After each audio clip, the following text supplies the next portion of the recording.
eastern Lebanon, the Bekaa Valley. Here, at this archaeological site, stand the ruins of Heliopolis, built in the 4th century BC by Alexander the Great to honor Zeus. But beneath the Corinthian columns and remnants of both Greek and Roman architecture lie the ruins of a site that is much, much older. According to archaeologists, it dates back nearly 9,000 years. The ancient city of Baalbek, named after the early Canaanite deity Baal. And so because it was already sacred to the god Baal, then later the Greeks and the Romans then would build temples on this very same spot. Archaeological surveys have revealed that the enormous stone foundation that lies at the base of the site dates back tens of thousands of years. But even more significant to ancient astronaut theorists is their belief that the colossal stone platform may once have served as a landing pad for space travelers. The idea that ancient aliens will try to convey is that underneath the Roman ruins lies a very old platform that was once used to launch spacecraft. As we watch the next clip, listen for the first thing they cite as evidence for this claim. But what was originally there before the Roman temple was this spaceport platform that was apparently used for extraterrestrials coming and going on planet Earth. As evidence, researchers point to the gigantic megalithic stones incorporated into the foundation, each weighing between 800 to 1,200 tons, and perfectly fitted together. These 3 stones they're referring to are called the trilithons, and the heaviest of the 3 is 800 tons, not 1,200 tons as they say. There are 2 other stones that are heavier than this around the area, but they are unused, still connected to the bedrock in the quarries, and thus are obviously not part of the trilithons. The way the information is presented about these 3 stones leads the viewer to believe that they are part of the foundation, or platform, of the Baalbek site. What they want the viewer to think is that spacecraft lifted off and landed on the stones of this platform.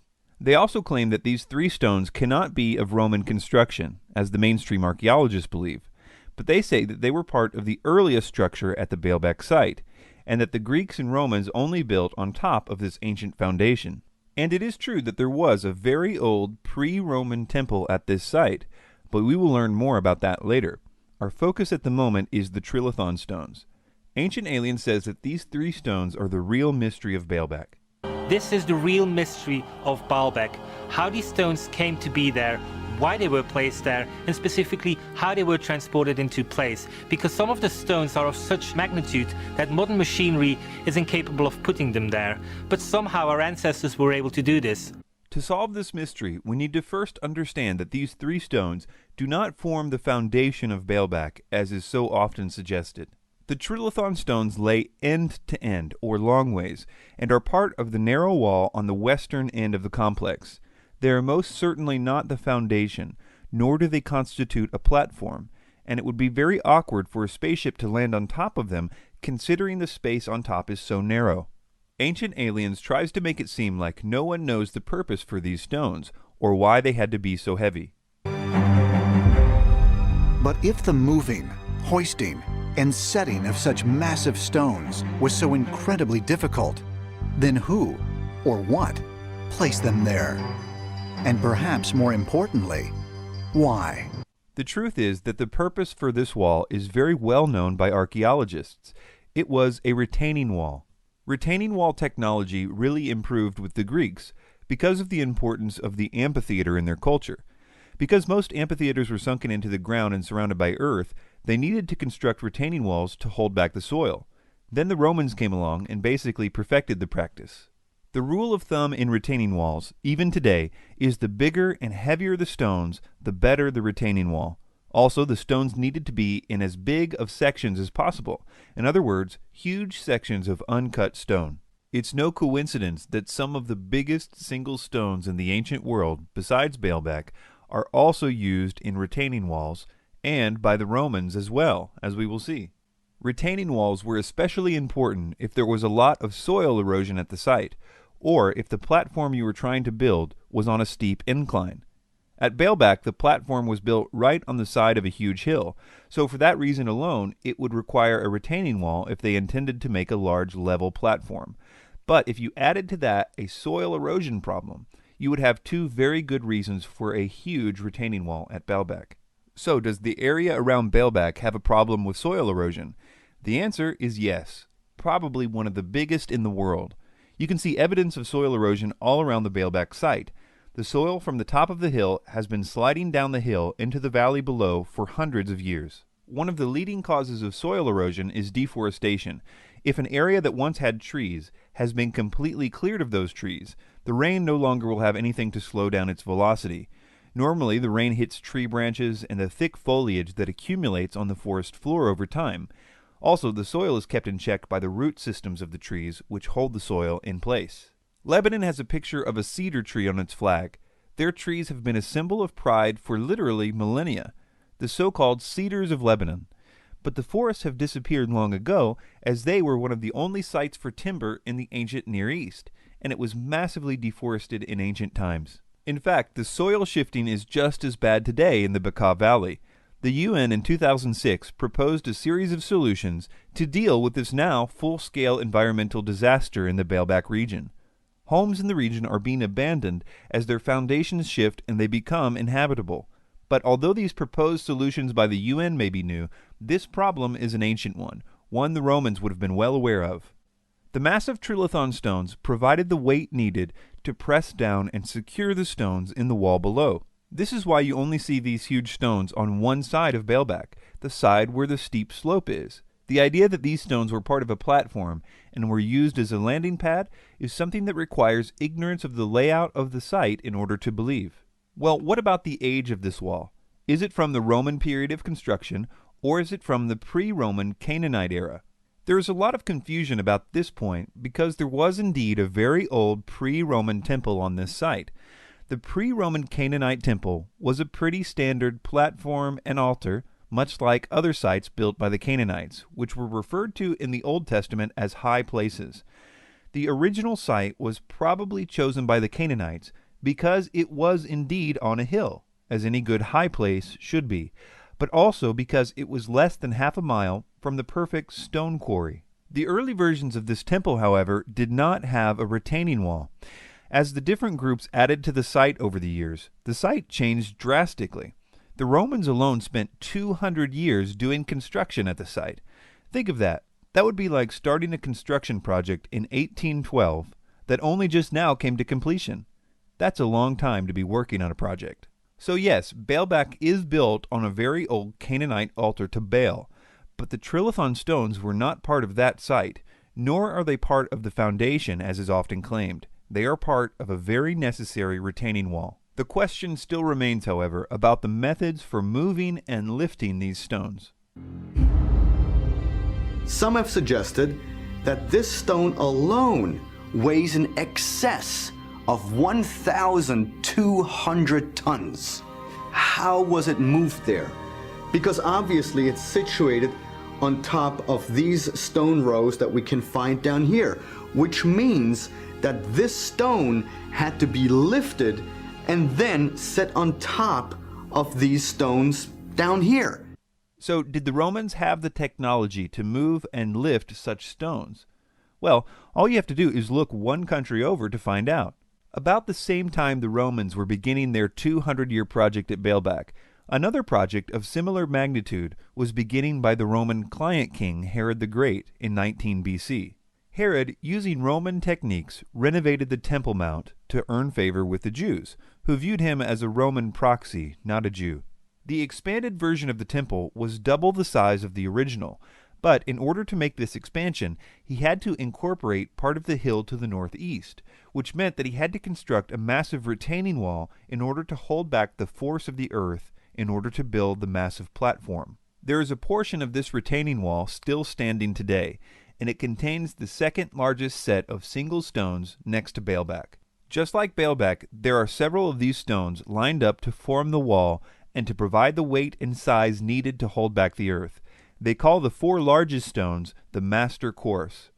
The weight of the heaviest one is 630 tons, only a little over 100 tons less than Baalbek's biggest stone, and no one denies that these stones were cut, moved, and lifted to perfection using Roman and local techniques. As a side note, it's tempting to think that the holes visible in these stones were used for lifting, but these holes were cut after the stones were placed. They were used to hold plaster in place for certain water projects and only go a few inches deep.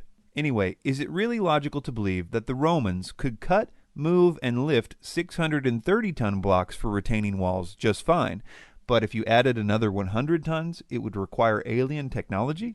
We know that the Romans, about this same time, had taken a liking to Egyptian obelisks.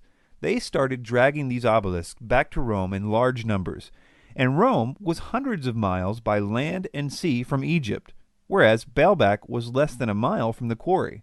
Some of these obelisks were almost 500 tons, so the Romans had a lot of opportunities to get good at moving stones about the same size and shape of the trilithon stones. There are even Roman descriptions of the process of moving obelisks by Marcellinus Comus, as well as reliefs such as the one on the bottom of the Theodosius obelisk in Istanbul. The ancient Roman writings of Marcus Vitruvius Pollio describe in detail many of the Roman technological advantages, like pulleys, which would reduce the force needed by half for each pulley used. He even described their ingenious way of moving stones by constructing huge oak wheels on either end of the block, whether they were round like pillars or huge rectangular stones like the trilithons. They would then be pulled by oxen to the site. So what about the lifting of the trilithon stones at Baalbek? Some make the point that the trilithon stones do not have Lewis holes in them like many of the other Roman stones at Baalbek.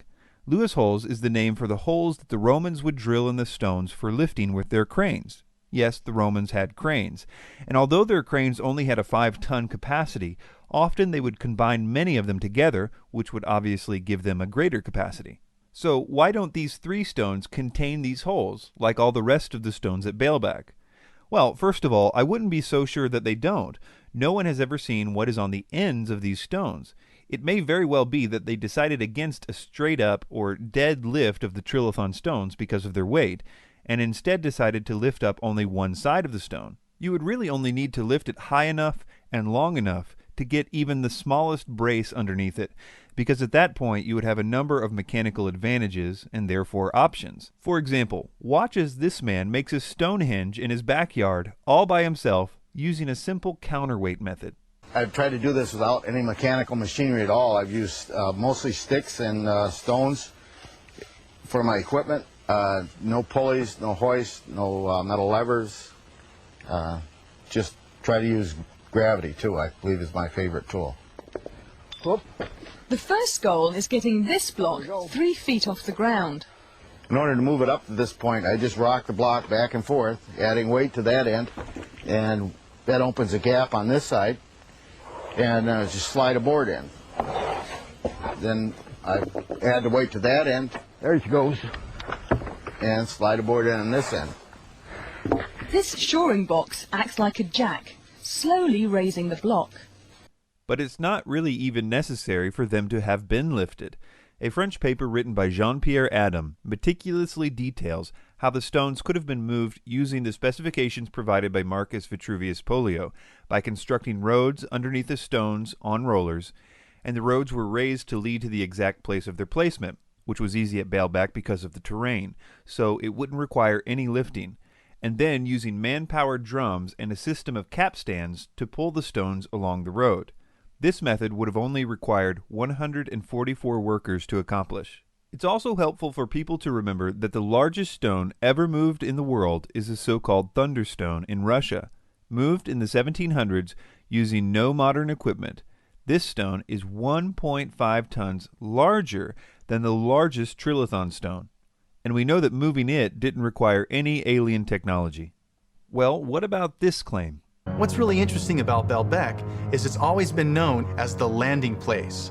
There's an actual text from Sumerian times called the Epic of Gilgamesh. Gilgamesh actually claims to have seen rockets descend and ascend from Baalbek, the landing place.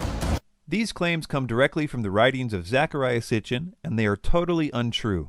Baalbek was not called the landing place, and the Epic of Gilgamesh never speaks of rockets ascending and descending anywhere in it. If you're going to make these assertions, okay, I would want the passage. I want to see the passage in Gilgamesh that names Baalbek specifically. Okay, I'm naturally skeptical that there is such a passage, but if you're going to make this claim, you have to be able to establish with certainty, not even just a general region. You have to establish with certainty that these are the stones, or that these stones are what is being referred to in any given text. Sitchin, when making this claim in his book, never tells the reader where they can find this in the Epic of Gilgamesh. This is probably because it makes it harder for the reader to check his facts. Yeah, I have personally found the writings of Sitchin very frustrating from the perspective of a scholar and an academic, which is what I am. It's sort of reflexively what I look for. It's very hard to follow his trail because he just doesn't cite sources.